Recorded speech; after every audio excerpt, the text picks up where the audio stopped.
পুলিশের ওয়ারী বিভাগের উপকমিশনার ডিসি সালেউদ্দিন আশ্বাস দিয়েছেন, আগামী ২৪ ঘণ্টার মধ্যে যাত্রাবাড়ীর ডক্টর মাহবুবুর রহমান মোল্লা কলেজে হামলায় জড়িত ব্যক্তিদের গ্রেফতার করা হবে।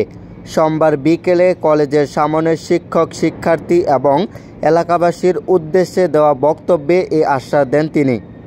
আমি এটিকে দুর্ঘটনা বলবো না জানিয়ে উপকমিশনার ডিসি সালেউদ্দিন বলেন, একটি অবৈধ সমাবেশের মাধ্যমে কয়েক হাজার ছাত্রবেশী সন্ত্রাসী যারা এলাকার আইন শৃঙ্খলার অবনতি ঘটাতে চায় তারা সংঘবদ্ধ হয়ে পরিকল্পিতভাবে ডক্টর মাহবুবুর রহমান মোল্লা কলেজে হামলা করছে। তিনি বলেন, আমরা সীমিত পুলিশ সদস্য প্রথমে যাত্রাবাড়ী চৌরাস্তায় তাদের আটকে দেওয়ার চেষ্টা করি। তারা আমাদের প্রতিবন্ধকতা উপেক্ষা করে লাঠিসোঁটা নিয়ে মাহবুবুর রহমান মোল্লা কলেজে হামলা চালায়। তিনি আরও বলেন, আমরা সেনাবাহিনীর সদস্যদের নিয়ে কলেজের ভেতরে প্রবেশ করছি। আমরা বিভিন্ন তলায় বিভিন্ন কক্ষে পরিদর্শন করছি। এখানে ধ্বংসযজ্ঞ চালানো হয়েছে।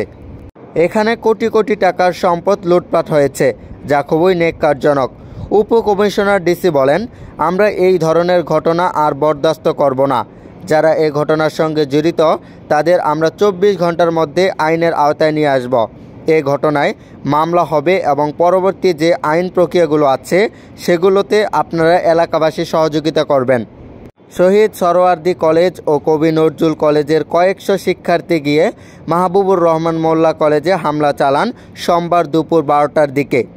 প্রিয় দর্শক, দেশ এবং বিদেশের সকল খবর সবার আগে পেতে আমাদের চ্যানেলটি সাবস্ক্রাইব করুন।